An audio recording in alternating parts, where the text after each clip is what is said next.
Madicast, le podcast qui booste ta créativité. Bienvenue dans Madicast, le podcast créé par l'agence Madigood et qui explore le monde passionnant de l'entrepreneuriat, du design et de la création. Je suis Anthony, votre hôte dévoué, prêt à vous emmener dans un voyage captivant au cœur de l'innovation, de l'inspiration et de la création. Vous pouvez nous rejoindre chaque mois pour des conversations fascinantes avec des esprits créatifs et des entrepreneurs visionnaires. Préparez-vous à découvrir les secrets du succès, à repousser les limites de votre créativité et à vous inspirer pour réaliser vos rêves et vos envies. Bienvenue dans Madicast. Aujourd'hui, j'ai le plaisir de recevoir Audrey Faugloire, architecte du patrimoine. Audrey, qui va nous expliquer, mais qui travaille dans des biens pour le patrimoine public, patrimoine privé, intérieur, restaurant, quelques références d'ailleurs assez connues dans Marseille. On va y venir. Bonjour Audrey. Bonjour. Merci d'être venue, d'avoir accepté l'invitation. Est-ce que Audrey, pour ceux qui ne te connaissent pas, tu peux te présenter et nous présenter ton parcours ? Bonjour, merci à toi. Je m'appelle donc Audrey Faugloire, je suis architecte du patrimoine. J'ai fait mes armes à l'école d'architecture de Marseille qui était donc à Lumini jusqu'à récemment. J'ai terminé en 2009 mon diplôme et là j'ai passé mon DSA architecture et patrimoine à l'école de Chaillot à Paris que j'ai terminé en septembre dernier. D'accord, donc ça veut dire que il y a eu une sorte de réorientation à un moment donné ? C'est ça. En fait, à l'école de Lumini, j'étais au sein du pôle patrimoine, qui était dirigé par des architectes du patrimoine. D'accord. C'est eux qui m'ont mis le pied à l'étrier de la discipline et la passion, qui ont déclenché cette passion chez moi. Donc, à la fin de mon diplôme d'architecte, j'ai voulu d'abord me former professionnellement, faire mes armes, avant de faire l'école de Chaillot, mais j'ai toujours su que je voulais la faire. J'ai 2 amis qui l'avaient faite juste après l'école, mais c'est vrai que c'était un petit peu compliqué parce que manquant d'expérience, notamment de chantier et d'expérience technique, c'était pas forcément abordable. Alors que moi, j'en ai vraiment profité à fond et je me suis vraiment régalée malgré l'intensité de cette formation qui était, c'était 2 à 3 jours tous les 15 jours. D'accord. Pendant 2 ans. Voilà. Et Audrey, quel a été l'élément déclencheur pour que tu fasses cette réorientation ? Qu'est-ce qui a fait que tu t'es dit, vas-y, c'est le moment ? En fait, après presque 10 ans à exercer pour des particuliers professionnels, je sentais que j'avais vraiment besoin de passer ce diplôme-là pour travailler sur des monuments historiques. Je sentais que j'avais besoin d'entrer dans un contexte un peu plus exigeant, un peu plus riche et dans lequel j'allais beaucoup apprendre. Et en fait, c'est le cas. Parce que là, du coup, sur chaque nouveau sujet, on se plonge en fait sur l'histoire du monument, l'histoire du contexte social, politique, historique.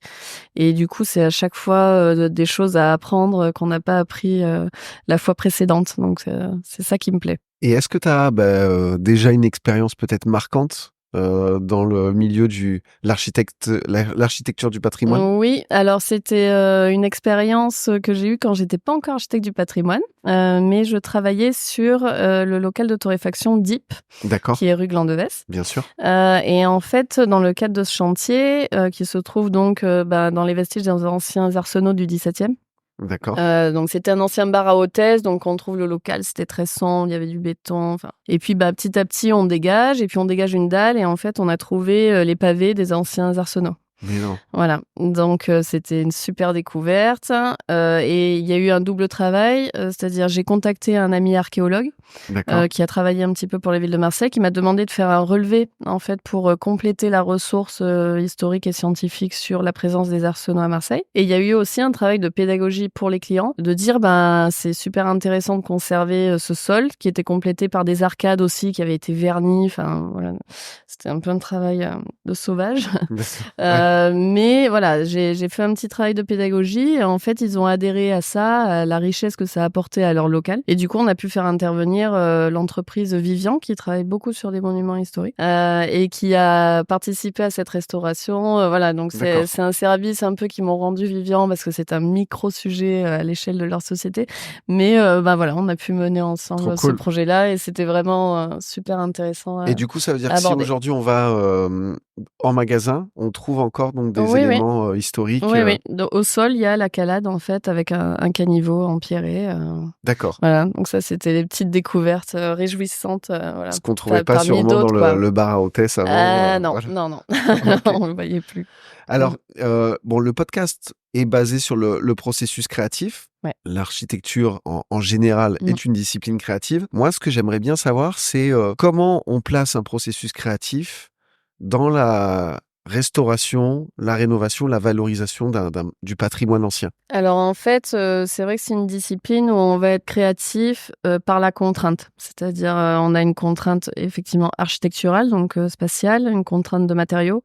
Mais il y a aussi une contrainte historique et celle de la transmission. C'est-à-dire qu'on est quand même les garants de la bonne transmission du patrimoine aux générations futures.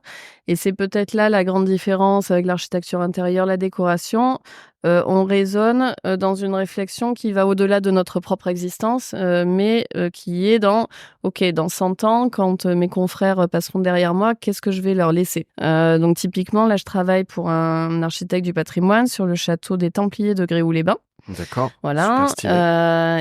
Donc c'est un château médiéval, c'est un chantier de restauration, de mise en sécurité parce qu'il a été en ruine très longtemps. Et là, on est en train de restituer des baies géminées qui sont des doubles baies, dans lesquelles il y avait des appuis de fenêtres qui étaient moulurés. Donc le parti pris au départ était de faire un appui simple parce qu'on n'avait pas trouvé cette pièce moulurée. Et là maintenant, moi j'ai demandé à ce que cette pièce moulurée soit réintégrée pour que dans le futur, même si aujourd'hui on n'a plus qu'un morceau qui fait 20 cm, dans le futur, les futurs architectes du patrimoine qui passeront derrière trouveront ce vestige et pourront restituer exactement le corps de moulure avec la goutte d'eau, etc. Et tu penses que c'est la différence majeure avec, on va dire, l'architecture un peu plus grand public? Alors, je dirais que la différence, c'est que dans ce contexte-là, tu es obligé d'avoir une forme d'humilité, c'est-à-dire le monument te dépasse. Tu vas pas... tu vois, avoir une démarche artistique trop forte qui pourrait nuire à l'intégrité et à l'authenticité du monument. Ce qui compte, notre rôle à nous, c'est la transmission. Après, c'est aussi l'accompagnement dans le fait de refaire vivre un monument. Donc, il y a des fois où il faut faire des arbitrages, tu vois, sur un plancher que tu vas peut-être pas pouvoir conserver parce que le nouvel usage, tu vois, va pas le permettre. Donc, il y a des arbitrages à faire, mais moi, c'est ce que je ressens en tout cas, c'est que je suis au service du monument, tu vois, plus qu'au service de mon propre concept que j'ai envie de développer. Alors, ce qui est étonnant, c'est que là, je suis allé à Toulouse dernièrement, aux Halles de la Cartoucherie, qui sont les plus grandes halles food d'Europe. Et c'était donc d'anciennes usines pour la construction de cartouches. Et là, on est dans une réhabilitation où on détruit, on met et on réhabilite pour un nouvel usage.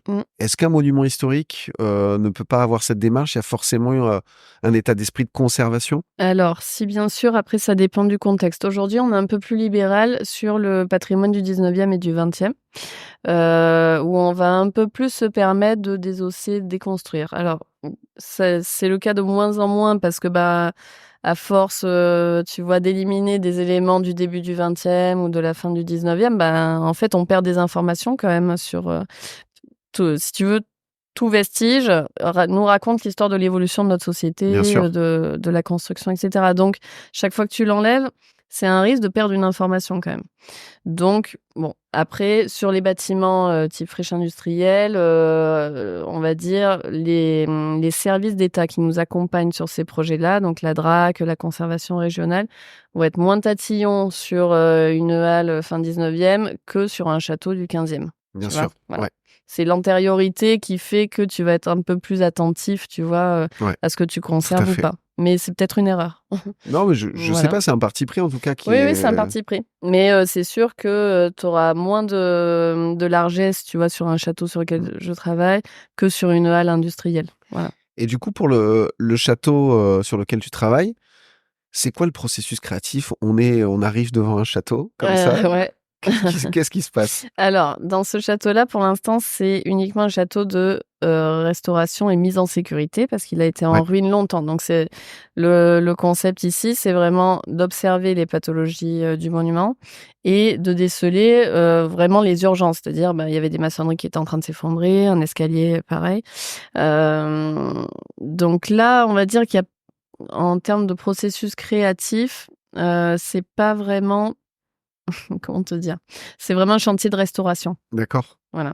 Donc c'est pas vraiment là qu'on va exprimer une créativité. La créativité, elle va s'exprimer dans la phase d'après, puisque la mairie veut s'approprier certaines pièces. Donc là, il y aura des extensions et surélévations à faire. D'accord. Donc c'est le processus créatif, il va entrer dans cette seconde phase-là. D'accord. Et là, la manière de travailler, c'est toujours l'observation du site dans lequel tu es, l'histoire, le dessin de l'architecture aussi, tu vois, parce qu'il y a plusieurs formes. Il y a des baies en anse de panier, en ogive, donc voir quel vocabulaire est-ce qu'on va pouvoir réitérer, tu vois, pour bien s'insérer, tout en ancrant les nouveaux espaces dans une modernité, tu vois, qui est la nôtre. Il n'est pas question de faire croire que les nouveaux bâtiments ont toujours été là, parce que là, c'est une falsification, tu vois, du monument. Donc c'est ça qui est intéressant, moi, c'est ce qui me plaît le plus, c'est la confrontation du contemporain avec l'ancien, et comment est-ce que nous, on est capable d'ancrer dans la modernité et dans notre temps les édifices qu'on va réaliser, parce qu'en réalité, dans le passé, cette préoccupation patrimoniale, elle est quand même assez récente. En gros, c'est depuis la Révolution française,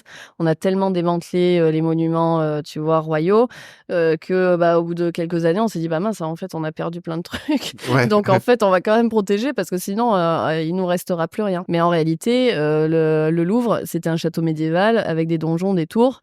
Ils ont tout démantelé. Aujourd'hui, il reste ce qu'on voit dans les sous-sols, mais on en a fait un palais, tu vois, moderne, sans jamais, tu vois, vraiment se poser la question de mince, on transmet plus le palais médiéval, tu vois. Donc c'est un regard qui est tout à fait nouveau et contemporain de notre époque. Mais avant, se poser moins de questions. Et aujourd'hui, du coup, sur un château, par exemple, si vous devez faire des extensions, quelle est justement la liberté que vous vous accordez si vous ne devez pas faire quelque chose de trop ressemblant pour pas falsifier, comme tu dis? Jusqu'où vous pouvez aller? Alors, je dirais que ce qui fonctionne, à mon sens, le mieux, c'est d'être quand même dans une épure très simple, c'est-à-dire très contemporaine, de pas faire de choses trop baroques, parce que il faut pas non plus effacer le monument, ou tu vois, il peut y avoir ce risque de rivalité entre la nouvelle extension et le monument qui est là depuis toujours et qui peut pas toujours bien fonctionner. Après, ça va être l'usage, tu vois, l'usage du bois, il peut être intéressant parce que le bois, il va griser. Donc, quand tu es sur un monument très minéral en pierre, tu sais que dans les années, il va petit à petit, de mieux en mieux s'intégrer, tu vois, dans son contexte. Et est-ce que les nouvelles technologies, notamment l'intelligence artificielle, sont, on va dire, des outils que tu peux intégrer dans ton processus de création, toi? Alors, l'intelligence artificielle, non. Enfin, moi, c'est pas non plus trop mon fort. Par contre, les nouvelles technologies, oui. Notamment, là, tu vois, sur le chantier de Notre-Dame à Paris, Oui. il y a tout un service qui s'appelle le CICRP qui travaille avec le CNRS, qui a cartographié numériquement toute la cathédrale, et notamment tous les claveaux pour pouvoir restituer les voûtes qui étaient au sol. Donc, ils ont modélisé tous les claveaux et après, ils ont réussi à les numéroter pour dire aux maçons tailleurs de pierre, OK, ce claveau-là, il va à cette place-là, dans cette voûte-là. Ça, c'est un travail qui est énorme et qui va pouvoir permettre de porter à la connaissance des générations futures, tu vois, le contexte de l'incendie, qu'est-ce que ça a généré, quelle pierre a été remplacée où, trouvée où, etc. Donc, ça, c'est une ressource qui est énorme. Ensuite, tu as Et c'est quelque chose qui se généralise, pas qu'à Notre-Dame, sur tous les Alors oui, la donnée numérique, ouais. Ça, c'est sûr que le scan 3D, par exemple, vraiment se démocratise. Les géomètres s'en servent de plus en plus. Et c'est un outil essentiel parce que aussi pour les maîtres d'ouvrage, tu vois, les mairies, c'est quand même un outil qui est plus appréciable pour eux à manipuler. Voilà. C'est marrant parce que j'ai travaillé avec l'entreprise, peut-être que tu la connais, Art Graphique et Patrimoine. Oui, très bien. On a travaillé pour eux donc dans ma précédente société en 2015, je pense. Et à l'époque, on les qualifiait d'ovnis dans le. Oui, non, mais bon, alors le temps du patrimoine, c'est un temps long. Donc, on met un peu de temps pour arriver, mais on finit par y arriver. Et au final, voilà, c'était une entreprise à l'avant-garde.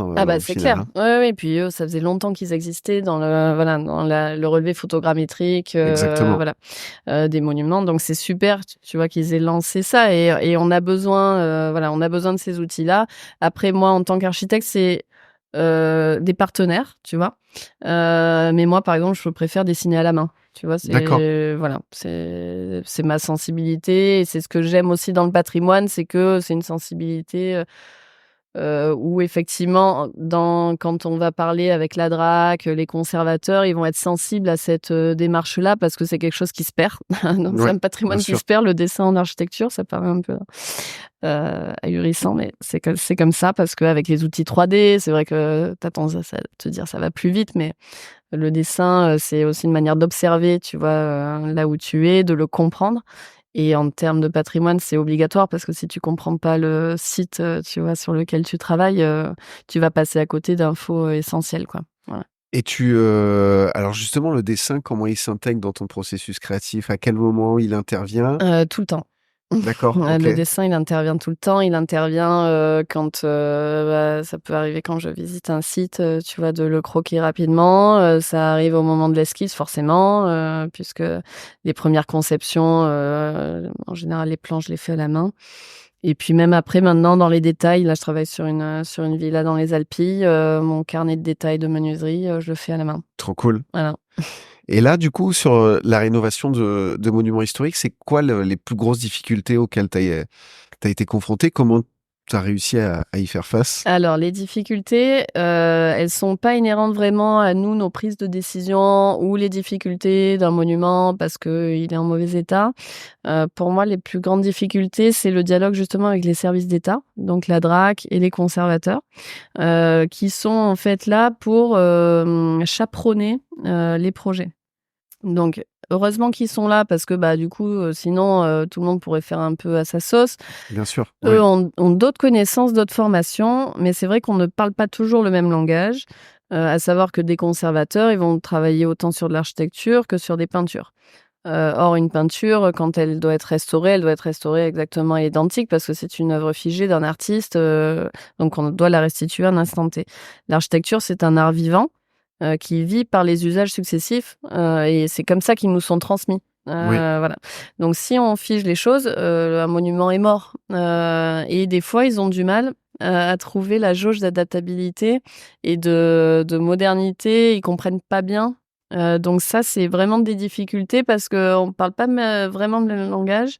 Et d'ailleurs, tu vois, l'école de Chaillot le comprend parce que maintenant, ils invitent des futurs conservateurs à participer au cours de l'école de Chaillot pour qu'ils puissent avoir justement cette pédagogie et cette mentalité qu'on a nous, parce qu'on a déjà beaucoup de difficultés techniques, tu vois, dans la restauration du patrimoine. Donc, quand tu viens de rajouter de la déontologie et voilà, et des choses un peu, comment dire, c'est vraiment de l'éthique. C'est-à-dire qu'ils vont être très attachés, par exemple, à l'ancienneté de la matière.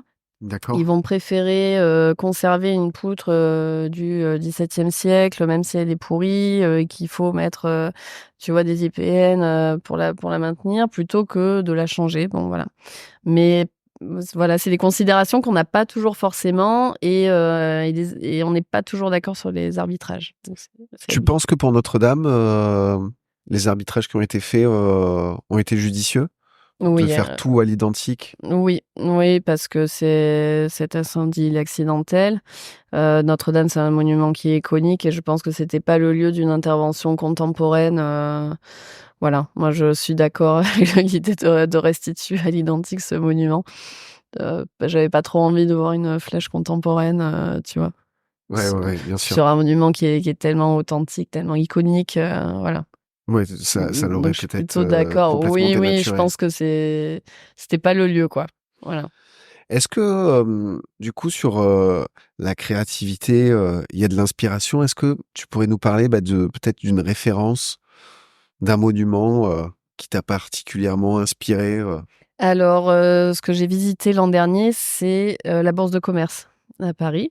Bien sûr. Voilà. Ok. Donc avec une intervention concomitante d'un architecte en chef des monuments historiques qui est Pierre-Antoine Gatier et de Tadao Ando.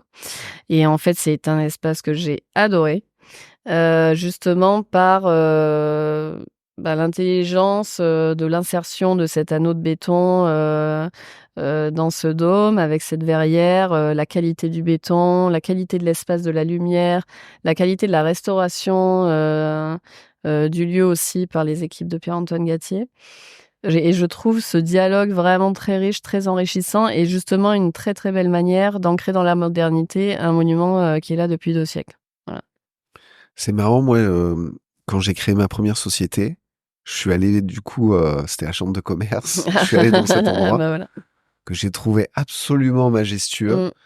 mais dans son jus, quoi. Et oui, oui. Clairement, c'était dans son jus, les Ouais. bureaux étaient dégueulasses Et ouais. et là, ils en ont fait quelque chose, mais C'est c'est sublime, hein. c'est Ouais. merveilleux. Ouais, les fresques sous la coupole et tout, tout est sublime. Ouais, Ouais. j'avoue, c'est vraiment splendide. Mmh. Mais du coup, là, on est sur un bâti qui est, ancien, mais pas trop, quoi. On peut se permettre de faire des choses. Bah, même sur de l'ancien, hein, en Italie, au Portugal, tu as pas mal d'interventions contemporaines sur des châteaux médiévaux, D'accord. et sans doute en France aussi que je connais pas. Mais non, ça y a pas c'est pas une problématique, hein, d'intervention contemporaine, D'accord. ouais, au contraire, quoi. Ça fait vivre le lieu et c'est ce que tu dis, Exactement, ouais. Ah bah, ouais, c'est ouais. une œuvre continue. Mmh. Exactement. C'est ma lecture, quoi. Ouais. Et du coup, quelles sont tes envies du coup dans le patrimoine? Est-ce que tu as des prochains projets? Comment ça se passe? Oui, alors, ben, donc je travaille avec, déjà, un architecte du patrimoine. Je vais commencer aussi sans doute une collaboration avec, d'autres architectes du patrimoine, qui sont d'origine italienne et qui sont à Marseille, qui ont besoin de renfort. Donc, voilà, moi, je continue, en fait, ma formation et cette histoire de transmission qui me tient à cœur. Donc eux me transmettre et un jour je transmettrai moi aussi. Super Ça, stylé. c'est vraiment, Trop bien. quelque chose qui est important. J'ai pas, tu vois, je suis pas pressée de monter, une très grosse agence, voilà. J'ai conscience qu'on apprend tout le temps, donc je suis heureuse de continuer d'apprendre auprès de mes pairs. Et ensuite, bien sûr, j'ai envie de développer, aussi ma propre clientèle. L'année dernière, j'ai eu la chance de faire une restauration d'un appartement au Corbusier. Trop Donc bien. qui était un Magnifique. appartement, ouais, une cellule qui était toute blanche. On avait perdu complètement la polychromie. Le client était, complètement fan du Corbusier et m'a demandé de mener à bien cette restauration, ce qu'on a fait. Donc ça, c'est un travail que j'ai mené aussi avec la Fondation Le Corbusier qui m'a accompagnée. Donc j'ai fait une visite chez eux, ils m'ont conseillé. Et puis sur place, j'ai fait moi-même mes petits sondages avec mon petit scalpel pour retrouver les teintes. J'ai pu échanger aussi avec des propriétaires super généreux avec moi, bah, voilà, qui m'ont fait entrer chez eux parce qu'ils avaient fait eux-mêmes, des restaurations, donc c'était très, très enrichissant. Et puis on a fini ce chantier, l'été dernier. Le client était ravi parce que, bah, il avait quitté son appartement, il était tout blanc et là, d'un coup, il y avait de la couleur partout. Trop bien, Donc, magnifique. ouais, non, c'était un très joli projet. Donc je m'en souhaite d'autres et j'aimerais bien, travailler, bah, avec, le collectif des habitants de la cité, pour pouvoir diffuser un peu ce travail-là et pouvoir échanger avec ceux qui seraient intéressés de le faire. Parce qu'il y a eu, toute une campagne dans les années 90, même 80 de, blanchissement complètement des D'accord. cellules, OK. de retrait des cuisines de Charlotte Perriand. Donc bon, comme c'est des informations qu'on a, on est capable aujourd'hui de restituer puisque tout est normalisé, hein, toutes les cellules sont les mêmes. C'est chouette s'il y en a qui veulent le faire, qu'ils sachent à qui s'adresser, Il y a un pour le appel faire. qui est Voilà, il fait. y a un appel. S'il y a, un monument historique sur lequel tu devais, travailler, ça serait lequel? Ouh là, c'est dur. J'ai pas Je sais. vraiment, c'est trop, tu vois, comme, tu me demanderais une période préférée, j'en ai pas. Parce qu'en fait, chaque période raconte l'histoire de notre société, de notre évolution. J'ai pas de monument, préféré. Puis ils sont tous intéressants. Franchement, à chaque fois, tu sais, on est un peu comme des médecins, quoi. On arrive sur un patient malade, donc il faut apprendre à le connaître, tu apprends des choses, après tu apprends sur le chantier avec Un les. monument à Marseille alors? Un monument à Marseille sur lequel j'aimerais travailler? Ah, j'aimerais bien travailler sur la Major, Ah bah ouais, voilà. OK. Donc j'ai déjà un peu contacté l'architecte en chef qui s'en occupe. J'avais pu visiter le chantier avec lui, c'était magique. Donc j'aimerais bien travailler sur effectivement les monuments marseillais, la Major, le Fort Saint-Nicolas, Un voilà. deuxième appel vient Voilà. d'atterrir. Oui, oui, bah, il le sait, il doit me rappeler. Cool. Pour terminer, quel conseil tu donnerais, à des, architectes du patrimoine en herbe? Alors c'est la curiosité, c'est d'être curieux, voilà, curieux de tout, tout le temps, de chercher à comprendre les choses, les gens, de s'intéresser, aux artisans beaucoup parce que on travaille énormément avec eux, sur les chantiers. Et c'est ça aussi, moi, que j'aime dans cette discipline, c'est qu'il n'y a pas de... Bien sûr que nous, on est, en tant qu'architecte, le chef d'orchestre, mais je trouve que... Enfin, moi, je me mets exactement au même niveau. C'est-à-dire, je ne pense pas du tout être au-dessus d'eux en termes de hiérarchie, parce que eux m'apprennent autant que moi, je vais leur apprendre. Carrément. Donc, voilà, s'intéresser à l'artisanat, à tous les matériaux, au savoir-faire traditionnel, être curieux. Voilà. Ça Mon sera le mot de la conseil, fin. voilà. Super, merci beaucoup Audrey. Merci à toi. C'était un plaisir. Pareil. Et puis retrouvez Audrey sur son site internet, sur ses réseaux sociaux. Et nous, à très vite, likez, partagez. À très bientôt.